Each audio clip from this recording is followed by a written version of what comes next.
નમસ્કાર, આપ જોઈ રહ્યા છો યુટીસી ન્યૂઝ। પાછલા 3 દિવસથી સોશિયલ મીડિયા પર એક્સનું એઆઈ ગ્રોકની ખૂબ જ ચર્ચા ચાલી રહી છે।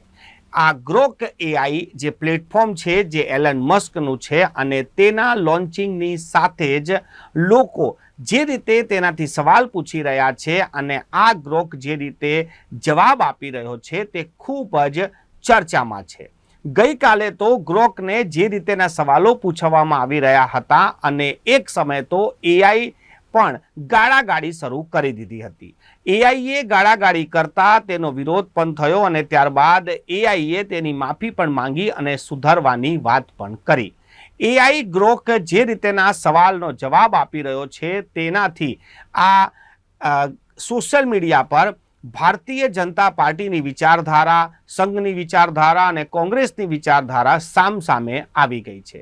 આપણા દેશમાં એઆઈનો ઇસ્તેમાલ આવી રીતે પણ થશે તે તો એલન મસ્કને પણ નહીં ખબર હોય।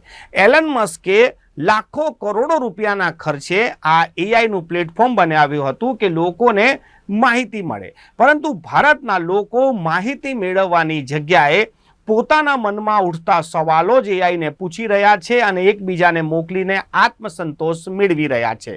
એઆઈનો ઇસ્તેમાલ લોકો એટલા માટે કરતા હોય છે કારણ કે જ્યારે તમે કોઈ માહિતી ગૂગલ પર સર્ચ કરો છો ત્યારે ગૂગલ તમને ઘણી બધી વેબસાઇટો બતાવી દે છે, વિડીયો બતાવે છે, એમાંથી તમારે જોઈને એનું રિસર્ચ કરવાનું હોય છે। પરંતુ એઆઈ એક એવી વસ્તુ છે જે ચોક્કસપણે જે માંગેલી વસ્તુ હોય છે એટલે સવાલ હોય છે તેનો યોગ્ય જવાબ એ વિગતવાર આપી દેતો હોય છે।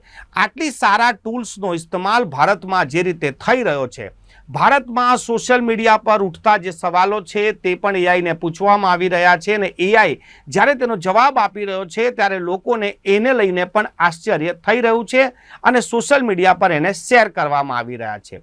ઘણા બધા સવાલ છે જે ગ્રોક પાસે લોકો પૂછી રહ્યા છે કે આ દેશમાં સૌથી ભ્રષ્ટાચારી નેતા કોણ છે, આ દેશમાં સૌથી સારો નેતા કોણ છે, આ દેશની આઝાદીમાં સંઘ અને મુસલમાનોનો શું રોલ છે, શું સોનિયા ગાંધી બારમાં ડાન્સ કરતી હતી કે પછી આ દેશમાં સૌથી કોમ્યુનલ નેતા કોણ છે।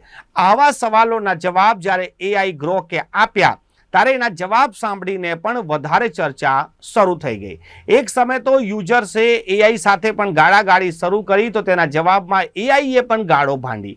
તો ગઈકાલે તો એવી પણ ચર્ચા હતી કે એઆઈએ પણ ગાળો બોલી છે। પરંતુ આ ગાળાગાળી અને મનોરંજનથી દૂર હટીને જ્યારે આપણે સિરિયસ ટોક પર આવી જઈએ ત્યારે સિરિયસ વાત એ છે કે જે રીતેના સવાલ લોકો પૂછી રહ્યા છે કે આ દેશની આઝાદીમાં મુસલમાન અને આરએસએસનો કેવો રોલ છે, ત્યારે જવાબમાં કહેવામાં આવ્યું છે કે મુસલમાનોનો પણ ખૂબ જ મહત્વનો ફાળો છે, આરએસએસનો ઓછો છે।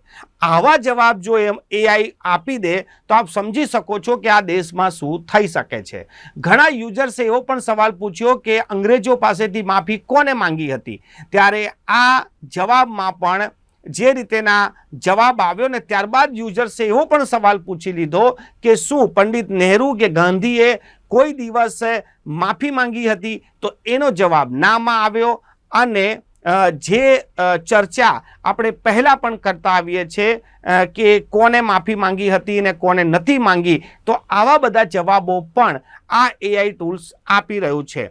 પંડિત જવાહરલાલ નહેરુને લઈને પણ ખૂબ સવાલ ઊભા થયા છે અને એક સવાલ તો એવો પણ પૂછવામાં આવ્યો કે શું પંડિત નહેરુએ આ દેશમાં કેટલી સંપત્તિ દાન કરી, ત્યારે ગ્રોકે જવાબ આપ્યો કે આજના સમયમાં તે સંપત્તિની કિંમત 12,000થી 49,000 કરોડ રૂપિયાની થાય છે। આવી પણ સવાલના જવાબ આવી રહ્યા છે। દિવસ દરમિયાન આ ગ્રોકની ચર્ચા દેશમાં ખૂબ ચાલી છે, લોકોને જેમ ફાવે તેમ સવાલો પૂછી રહ્યા છે અને આ એઆઈ ટેકનોલોજીને પણ મનોરંજનની જેમ તેનો ઇસ્તેમાલ કરી રહ્યા છે। એકબીજા પર હુમલો કરવા માટે પણ તેનો ઉપયોગ કરી રહ્યા છે, ના કે આનાથી કોઈ જ્ઞાનવર્ધક વાત કરીને। આપણા દેશનો આ દુર્ભાગ્ય છે કે કોઈ પણ વસ્તુને આપણે જે રીતે મજાકમાં લઈ લેતા હોઈએ છીએ કે મનોરંજનનું સાધન બનાવી દેતા હોઈએ છીએ, એનાથી એ વસ્તુનું મહત્વ જ ઓછું થઈ જાય છે। એઆઈ ગ્રોકે અત્યાર સુધીમાં જે પણ સવાલોના જવાબ આપ્યા છે તે સોશિયલ મીડિયા પર ખૂબ જ વાયરલ થઈ રહ્યા છે, પરંતુ અમે તમને અપીલ કરીએ છીએ કે તમે આ બધી મસ્તીમાં ના પડો। તમને કોઈ સારું જ્ઞાનવર્ધક કંઈ સર્ચ કરવું હોય તો તમે સર્ચ કરો, આવી બધી વસ્તુમાં આપણો પણ ટાઈમ વેસ્ટ કરીને આપણું પણ જ્ઞાન ખોટું મેળવી લેવું એ પણ ક્યાંક ને ક્યાંક યોગ્ય નથી.